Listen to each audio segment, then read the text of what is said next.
بالعراق دأبت الحكومات أن تأخذ البراءة من السجناء السياسيين. يعني السجين يكتب بالصحف المحلية بالجريدة: أتبرأ من معتقداتي وفكري وأعلن إخلاصي لوطني ومليكي. بال64 أثناء فترة السجن اللي كنت فيها صورتين. الصورة الأولى لأم جاءت إلى السجن لكي ترف من موقف ابنها لكي لا يعطي البراءة. والصورة الثانية صورة أخت واقفة في باب السجن وقد ذليلة وقد أعطى أخوها البراءة. الصورة الأولى الأم اللي جاية للسجن، بعض المفردات العامية العراقية: العلاقة اللي هي السل اللي تحملها الأم فوق الرأس تجي للسجن حاملة طعام للسجين. الأم المتحدثة في الصورة الأولى أم كبيرة السن ما عاد تشوف بشكل جيد وجاية للسجن حتى تزور ابنها وترصد في موقفه أنه ما يعطي البراءة. يا ابني ضلعك، يا ابني ضلعك من رجيت الضلع جبرته وبنيته. يا ابني ضلعك من رجيت الضلع جبرته وبنيته. يا ابني خذني العرس صدرك واحسب الشيب اللي من عمرك جنيته. يا ابني ضلعك من رجيت الضلع جبرته وبنيته. يا ابني خذني العرس صدرك واحسب الشيب اللي من عمرك جنيته. يا ابني طش العمى بعيني وجيتك بعين القلب أدبي على الدرب المسيت. شالت العلاقة يا ابني تذكر جتوفي بلعب عمرك عليهن سنة وجفوفك ورثين على راسي وبيك ناغي كل فرح عمري نسيته. يلي شوفك يبعث الماي الزلال بعودي وحيا وانا ميته.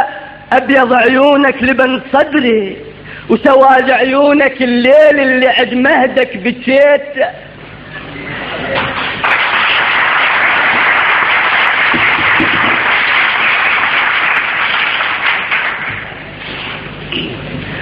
أبيض عيونك لبن صدري وسواد عيونك الليل اللي عد مهدك بشيته.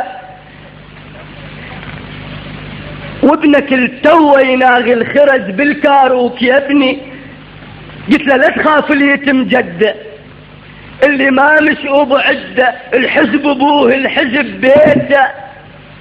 قلت له يا ابني وليدي من تكبر على الايام تلقى حزام ابوك الما طواني وما طويته. تلقى من خطوط اضمهن حدر ضلعي لحد ما اموت بعز على السر الحويته. يا عمد بيتي وقمر ليلي وربيع الشيب والعمر الجنيته. جيت اهزك يا عمد بيتي لكون الدهر ضعضع عظم منك للمذله للخيانه وساومت جرحك على الخسه وشفيته. يا ابني خلى الجرح ينطف، خلى يرعز، خلى ينزف. يا ابني جرح اللي يرفض جداده على مثوار يرفرف. يا ابني ابني الكلب يرضع من حليبي ولا ابني يشمر لي خبزه من البراءه.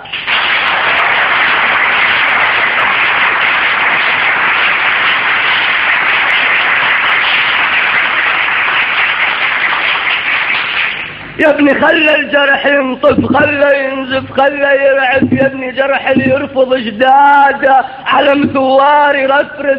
يا ابني الكلب يرضع من حليبي ولا ابني يشمر لي خبزه من البراءه. يا ابني يا كمي جرب عظم ولحم وتموت عيني ولدنا.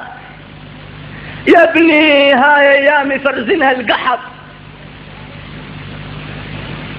يا ابني هاي ايامي فرزنها القحط ايام محنة. يا ابني لا تسلم شرفنا. يا ابني يا وليدي البراءة الظل مدى الايام عفنا. كدر يا ابني بكل براءة كل شهيد من الشعب ينعاد دفنه. وخلي ايدك على شيبي واحلف بطاهر حليبي قطرة قطرة وبنظر عيني العميت.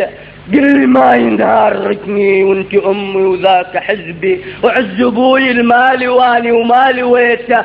قل لي ما اهدم حزب بيدي بنيته.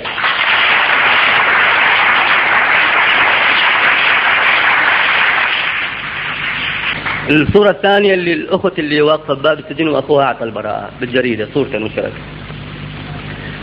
الأخت تحكي: خويا قابلت السجن حر وبرد ليلي ونهاري، حملت لجلك شتايم على عرضي وشعلت بالليل ناري، تالي تهتكني بخلق وصلت جريدة. قرت عيونك يا خويا بهاي جازيت انتظاري، بهاي قابل كل اخت تنتظر منك ثار يا خويا لعرضها، بهاي قابل امهات الناس وهمومي افضها. كنت ارضى تدوس بعظامي واقلك حيل رضها، كنت ارضى تذبح ببطن جنيني ولبراءة عار متبرقع تجيني. تكون القاع تبلعني شخبر الناس واللي ينشد شقل، ولكون القاع تبلعني شخبر الناس واللي ينشد شقل. شلون عيني تشابت عيون المحلة، شلون اوصفك وانت كلك عار وذلة. بعد مالك عرف ويانا وخبز لا تصل يمنا، وهاك خذ عار الجريدة ولف ضميرك والكرامة وعار سمنا. مثل ما تبريت من شعبك تبرينا من اسمك، يا شعب هذا التشوفه مو شبلنا.